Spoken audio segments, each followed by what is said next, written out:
Sikae kizembe. Hapa mjini watu wanarogwa hapa mjini. Biashara za watu zinakufa kila siku hapa mjini. Ukikaa kizembe, nizamu yako itafika. Usifikiri tu hiyo degree yako ya uchumi itaweza kukusaidia kusustain vizuri, kupambana na kwenye soko la uchumi.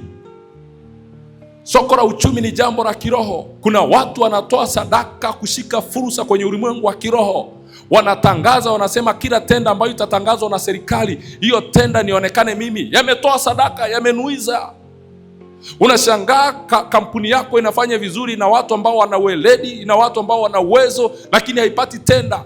Kumbe hiyo tenda tayari isasemeshwa na watu wamewahi, wameshika tenda rohoni, kwamba hapa kwenye huu mgahawa wangu hapa mjini, wafanyakazi wakubwa, wafanyabiashara wakubwa, watu wa maana ndio watakuwa wanakuja kula hapa. Wao unaachiwa na wale watu wanaokuja kula kwanza, kabla hajaagiza chochote anauliza bei shingapi. Hao ndio unakutana nao. Hao ndo wateja wako. Wale wateja wa maana, kuna watu tayari wamewahodi rohoni, sema hawa ndo watakuwa sehemu yangu, hawa ndo watakuwa wateja wangu, hawa ndo watakuwa wadau wangu.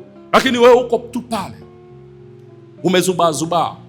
Ndio maana kwenye sala Baba yetu tunasali, utupe leo mkate wetu wa kila siku. Ni jambo la kiroho. Kuna watu wananyang'anywa mikate rohoni.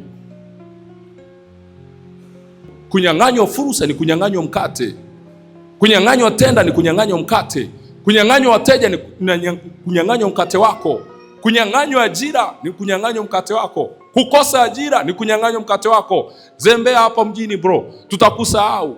Unakuja unasali sala Baba yetu, na yenyewe hiyo sala unayoisali hauisali kwa imani, hauiamini, unaishia tu kusema huwa anasali sala za kawaida. Hakunaga sala za kawaida, ni wewe tu hauna imani. Tumwabudu Yesu Ekaristi.